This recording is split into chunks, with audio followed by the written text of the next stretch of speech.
నమస్తే. తెలంగాణ ప్రభుత్వం ప్రతిష్టాత్మకంగా భూభారతి చట్టాన్ని తీసుకురావడం జరిగింది. అయితే గతంలో ఉన్న ధరణిలో అనేక అవకతవకలు జరిగాయని, ఈ భూభారతి చట్టంలో ఇటువంటిది ఏది జరగదని దీనికి ఒక మ్యాపింగ్ సిస్టమ్ కూడా ఏర్పాటు చేయడం జరిగింది. అయితే ఆ మ్యాపింగ్ సిస్టానికి సంబంధించి తెలంగాణలో ఉన్న నిరుద్యోగులందరినీ ఏకం చేసి లైసెన్స్డ్ సర్వేయర్ రూపంలో వాళ్ళకు ఉపాధి అవకాశాలు కల్పించాలని చెప్పేసి ఒక 7,000 మందిని స్పెల్ 1 లో ఎంపిక చేయడం జరిగింది. దానికి సంబంధించి వాళ్ళకు మొదటి దఫాలో శిక్షణ కూడా ఖరారు అవ్వడం జరిగింది. అయితే దానికి సంబంధించి లైసెన్స్డ్ సర్వేయర్స్ కొంతవరకు గందరగోళానికి గురవుతున్న పరిస్థితి కనిపిస్తుంది. అసలు ఏంటి వాళ్ళ గందరగోళం అని చెప్పేసి మాట్లాడుకునే ప్రయత్నం చేద్దాం.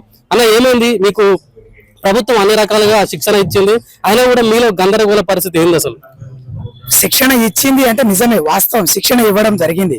కానీ ఇప్పుడు ఉన్న సిస్టమ్ కి, జరగాల్సిన సిస్టమ్ కి అండ్ పాత జరిగిన సిస్టమ్ కి అండ్ ఇచ్చే అవగాహన లోపాలకి చాలా తేడాలు ఉన్నాయన్నమాట. అంటే బేసిక్ గా మనకి ఇప్పుడు భూభారతిలో కొత్త చట్టం తీసుకొచ్చి కొత్త చట్టంలో ఈ సిస్టమ్ బేస్ గా మన సర్వేలను తయారు చేద్దామని చెప్పేసి చెప్పడం జరిగింది. కానీ ఎంతవరకు కరెక్ట్ అది? మాకు అసలు జరిగిన శిక్షణ వేరు, భూభారతి చట్టంలో రావాల్సింది వేరు. భూభారతి చట్టం జరిగే సిస్టమ్ వేరు, మాకు లైసెన్స్ సర్వేర్లకి అండ్ పాత గవర్నమెంట్ సర్వేర్లకు ఉన్న కనెక్టివిటీ వేరు. అంటే ఈ సిస్టమ్ ఎలా ఉండబోతుందో దాని గురించి సర్వే జరగాలి, దాని గురించి ట్రైనింగ్ జరగాలి. కానీ నిజాం కాలంలో ఏదైతే ఉందో బేసిక్స్ మాత్రమే చెప్పడం జరిగింది. ఈ ఇన్ని రోజుల 60 రోజుల శిక్షణలో నిజాం కాలం సర్వే నాటిది ఇప్పటికి పనిచేస్తుందా అంటే చాలా వరకు పనిచేయదు. మరి ఏం కావాలంటే డిజిటలైజేషన్ కావాలి. మరి డిజిటలైజేషన్ గురించి ఏమైనా ట్రైనింగ్ ఇస్తారా అంటే గవర్నమెంట్ దగ్గర ఎక్విప్మెంట్స్ లేవు అని చెప్తున్నారు. సో గవర్నమెంట్ దగ్గర ఎక్విప్మెంట్స్ లేవు, ప్లస్ దానిపైన సంబంధించిన ట్రైనింగ్ జరగలేదు. మనం చేయలేనప్పుడు మేము ఎట్లా పని చేయగలుగుతాం? దీంట్లో ఎలాంటి మీరు సొల్యూషన్స్ తీసుకుంటారు? మా దగ్గర ఎట్లాంటి అవుట్పుట్ తీసుకుంటారు? మీరు ఎంత క్లారిటీ మీకుంది? అసలు అన్నిటికంటే పక్కన పెడితే మా యొక్క ఉపయోగాలు ఏందనేది ఇప్పటివరకు మాకు చెప్పలేదు, రిలీజ్ చేయలేదు. మమ్మల్ని తీసుకునేది కదా పొంగులేటి శ్రీనివాసరెడ్డి గారు పదే చెప్తున్నాడు, దీని వల్ల చాలా మందికి బెనిఫిట్ ఉంటుంది అని చెప్పేసి అంటున్నాడు కదా. బెనిఫిట్ అంటే ప్రజలకి బెనిఫిట్ ఉంటుంది అనేదే తెలుసు. కానీ అసలు ఏ సిస్టమ్ లో వెళ్తుంది, ఎలా పనిచేస్తాం, ఎక్కడ పనిచేస్తాం, ఎన్ని రోజులు పనిచేస్తాం, ఎన్ని రోజులు ఈ శిక్షణ ఉంటది, అసలు ఫస్ట్ లో 60 రోజుల శిక్షణ ఇచ్చే ముందు 40 రోజుల శిక్షణ ఉంటుందని తెలియదు. 40 రోజుల శిక్షణ ఇచ్చిన తర్వాత నెక్స్ట్ ఏం ఉంటుందో తెలియదు. అసిస్ట్మెంట్ ఎగ్జామ్ ఎట్లా ఉంటుందో తెలియదు. అండ్ నిన్న రాసిన క్వశ్చన్ పేపర్ కి ఇచ్చిన ట్రైనింగ్ కి సంబంధం లేదు. దాంట్లో వచ్చిన క్వశ్చన్స్ వేరు, దాంట్లో ఇచ్చింది అసలు వాళ్ళు తయారు చేసిన తెలుగు పేపర్ వేరు, తెలుగు బుక్ వేరు, ఇంగ్లీష్ బుక్ వేరు. రెండింటికి పొంతన లేదు. రెండిట్లో ఇంత వేరియేషన్స్ వచ్చాయి. అన్నిటికంటే ముందు పక్కన పెడితే ట్రైనింగ్ ఇచ్చిన వాళ్ళు అంత ఎక్స్పీరియన్స్ ఉన్న వాళ్ళు కూడా కాదు. నార్మల్ గా ఉన్న వాళ్ళు ఇచ్చిన ఎక్స్పీరియన్స్ కి ఏ మాత్రం కదా 35తో పాస్ అవడమే కష్టం. దాన్ని 60 మార్కులకు తీసుకొస్తే 60 మార్కులతో ఎవరు పాస్ అవుతారు? ఎక్కడైనా ఏ వ్యవస్థలో అయినా ఉందా? 25% కూడా పావుల వంతు కూడా పాస్ కాలేదని వ్యవస్థ అంటే ఏమైనా ఉందా? అంటే వాళ్ళు ఎంతవరకు ట్రైనింగ్ ఇచ్చి ఉండాలి, ఎంతవరకు ట్రైనింగ్ ఇచ్చడం మీరే అర్థం చేసుకోవాలంటే మాకు అంతగా ట్రైనింగ్. ఈ శిక్షణ టైంలో మీకు ఏమన్నా డిజిటల్ సర్వే పరికరాలు ప్రొవైడ్ చేశారేమన్నా? ఏమీ చేయలేదు. ఒక్క రోజు తీసుకొచ్చి చూపించేసి ఇది సర్వేయర్ తీసుకోవాల్సిన ఇన్స్ట్రుమెంట్, దీన్ని మీరు చేయాల్సిన పని లేదు, ఓ హెల్పర్ చేస్తారని చెప్పేసి చెప్పాడు ఒక దగ్గర అంట. ఒక సర్వేయర్ ఇలా చెప్పొచ్చా? సర్వే ఇన్స్ట్రుమెంట్ సర్వేయర్ నేర్చుకోవాలి, సర్వేయర్ కాకుండా మీ కింద హెల్పర్ ఉంటాడు, ఆయన పని చేసుకుంటాడు, మీకు అవసరం లేదని చెప్పిండు. అంటే ఆ సర్వేయర్లకు ఆ మిషన్ గురించి ఏ మాత్రం అవగాహన ఫస్ట్ ఆఫ్ ఆల్ వాళ్ళకి లేదు, మాకు అసలు ఇవ్వలేదు. 1% కూడా ఇవ్వలేదు. బేసిక్స్ కూడా ఇది మిషన్, ఇది బేస్, ఇది రోవర్ అని చూపించుకొని వెళ్ళిపోయారు అంతే. దాని లోపల ఎవరికి అవగాహన కల్పించలేదు, ట్రైనింగ్ ఇవ్వలేదు, ఫీల్డ్ మీద ప్రాక్టికల్ చేపియలేదు దానికి సంబంధించి. అండ్ దానిపైన ఇంకొకటి ఏంటంటే మిషన్లు గవర్నమెంట్ దగ్గర లేవని చెప్తున్నారు. ఫస్ట్ ఆఫ్ ఆల్ ఇంకా వాళ్ళ దగ్గర మాకు చెప్పనీకి ఇంకా బయట నుంచి తీసుకొచ్చింది కూడా చాలా వరకు మార్కెటింగ్ జరిగింది. ఈ మిషన్లు కొంటే మీ భవిష్యత్తులో పనికొస్తుందని చెప్పారే తప్ప దాని గురించి అయితే మాకు ఎలాంటి మిషన్ల విషయంలో ఏమన్నా వివరించారా మీకు? అంటే మీరు సపరేట్ గా ఎవరైతే పర్సన్స్ ఉంటారో వాళ్ళు కొనుక్కోవాలని చెప్పారా, లేకుంటే గవర్నమెంట్ సబ్సిడీ ద్వారా ఏమైనా ప్రొవైడ్ చేస్తుంది? అసలు అదే క్లారిటీ లేదు. అదేనా చెప్తే అవసరం వచ్చిన వాళ్ళు, కొనగలిగే కెపాసిటీ ఉన్న వాళ్ళు ఈ డిపార్ట్మెంట్ లో ఉంటారు, కొనలేని కెపాసిటీ లేని వాళ్ళు వేరే ఫీల్డ్ చూసుకుంటారు. ఎందుకంటే ఎంతో మంది వ్యవస్థను వదిలేసి వేరే వ్యవస్థను వదిలేసి ఇక్కడ దాకా వచ్చిండ్రు కదా, ఆ క్లారిటీ కావాలని అడుగుతున్నాం. అసలు మాతో పని చేయించుకుంటారా? ఏ విధంగా పని చేయించుకుంటారు? ప్రభుత్వం పబ్లిక్ కి పని చేస్తుందని మాత్రమే అనౌన్స్మెంట్. మీరు ఎక్కడ ఏ ట్రోలింగ్ అయినా చూడండి, ఏ న్యూస్ పేపర్ అయినా చూడండి, ఎక్కడైనా లైసెన్స్డ్ సర్వేర్స్ ని ఉపయోగించుకుంటాం అన్నదే ఉంది. కానీ లైసెన్స్డ్ సర్వేర్ ఈ విధంగా పనిచేస్తాడు, మీకు ఈ విధమైన హెల్ప్ చేస్తాడు, ఈ సమస్యకి పరిష్కారాన్ని ఇస్తాడు, ఈ ఇన్స్ట్రుమెంట్ వాడతాడు, ఈ పద్ధతిలో పనిచేస్తాడని ఎక్కడైనా చెప్పడం జరిగిందో చూపించమనండి. ఇప్పటిదాకా వాళ్ళకే క్లారిటీ లేదు ఎలా పని చేయాలనేది. పోనీ ప్రభుత్వ సర్వేర్లు, పాత సర్వేర్లు ఉన్నారు కదా, వాళ్ళు ఎలా పని చేస్తారో యాస్ట్రీస్ గా మేము కూడా అలాగే పని చేస్తామని ఏమైనా చెప్పిండ్రా? అట్లా కూడా చెప్పలేదు. ఓన్లీ మ్యాప్లు ఇస్తారు. ఏం మ్యాప్లు ఇస్తారు? ఎలాంటి మ్యాప్ ఇస్తారు? కోఆర్డినేట్ సిస్టమ్ తోటి ఇస్తారు అనుకోండి.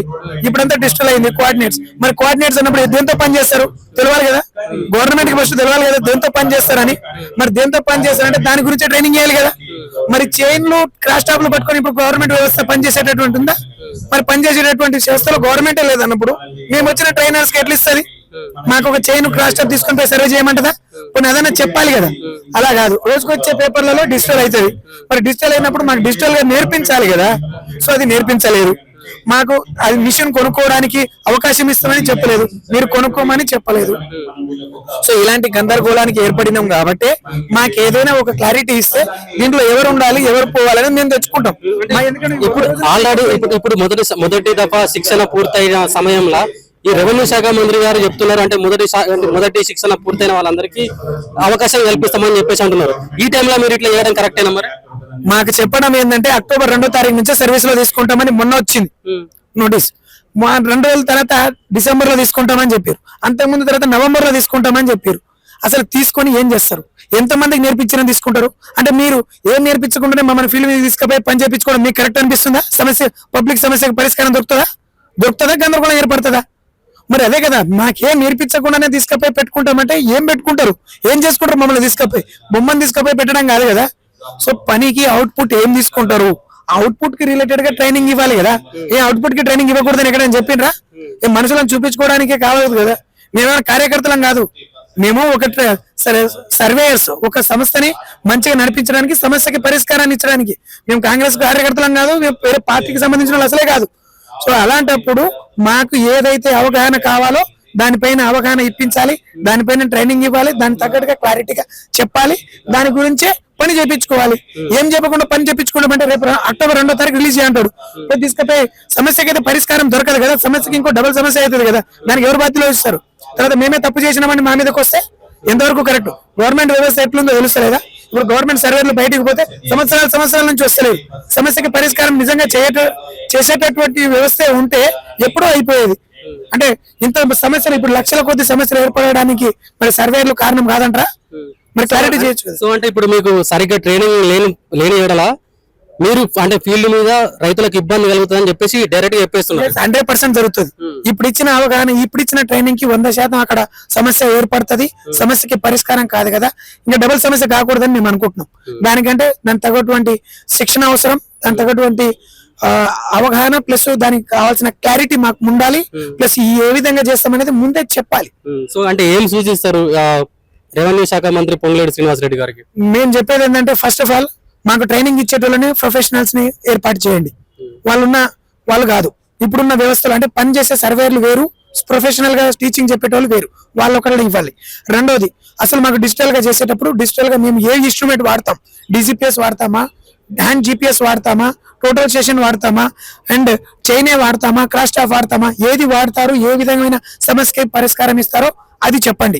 రెండోది, వీటిని గవర్నమెంట్ ప్రొవైడ్ చేస్తుందా, మేమే కొనుక్కోవాలి.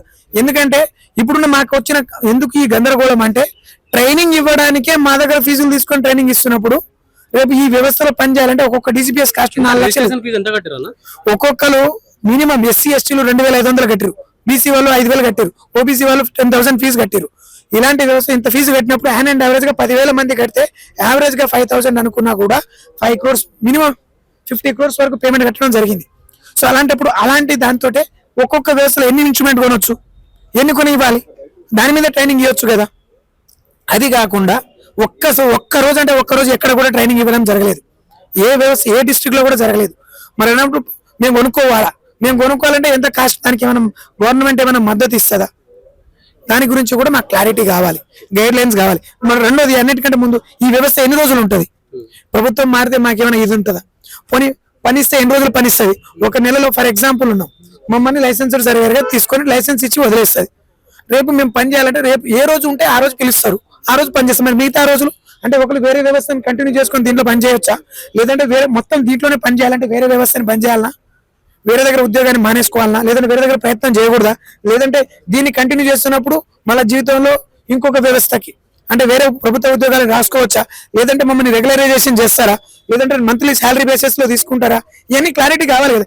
ఎవరైనా ఒక రోజుకు అంటే ఒక అడ్డ మీద కూలి ఓడు కూర్చునేటప్పుడు ఒక మేస్త్రి కూలి ఓడు ఏ పనికి వెళ్తున్నాడో వానికి ఒక క్లారిటీ ఉంటది. ఏ పని చేయాలి, ఎందుకు పోవాలి, ఎంతసేపు పని చేయాలి, దానికి ఎంత అమౌంట్ ఇస్తారనేది ఒక క్లారిటీ ఉంది. మరి మాకు లేదా? మాకు ఏదైనా ఉందా? క్లారిటీ ఇవ్వమని చెప్పండి. ఏ ప్రభుత్వాలు అనౌన్స్మెంట్ చేసింది, ఎవరు అనౌన్స్మెంట్ చేసిండ్రు, ఎక్కడ రిలీజ్ చేసిరు, ఎక్కడ గైడ్ లైన్స్ ఇచ్చిరు, ఎక్కడ నోటీస్ ఇచ్చారు అని చెప్పేసి ఒకసారి చెప్పమనండి. అంటే వాడుకోవడం అంటే ఎంతసేపు వాడుకుంటారు అనేది కూడా కావాలి కదా. మా వారికి ఎట్లుంటుందో మాకే తెలియాలి కదా.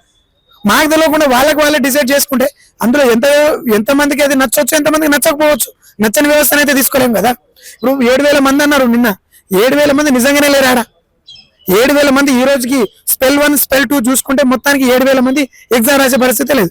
5,000 మంది ఫస్ట్ స్పెల్ రాశారు. 7,000 చిల్లర అయితే అక్కడే 2,000 మంది పోయినరు. ఈ సెకండ్ దాంట్లో 3,000 అయితే 2,300 చేంజ్ ఉన్నారు. దాంట్లోనే ఎంతమంది అటెండ్ అవ్వట్లేదు. మరి ఎంతమంది ఎగ్జామ్ రాస్తే 7,000 అవుతారు? ఇది ఎంతవరకు కరెక్ట్? అంటే వాళ్ళు తెలిసి అనౌన్స్మెంట్ చేస్తారా, తెలియకుండా అనౌన్స్మెంట్ చేస్తారా? ఇది మాకు కావాలి కదా.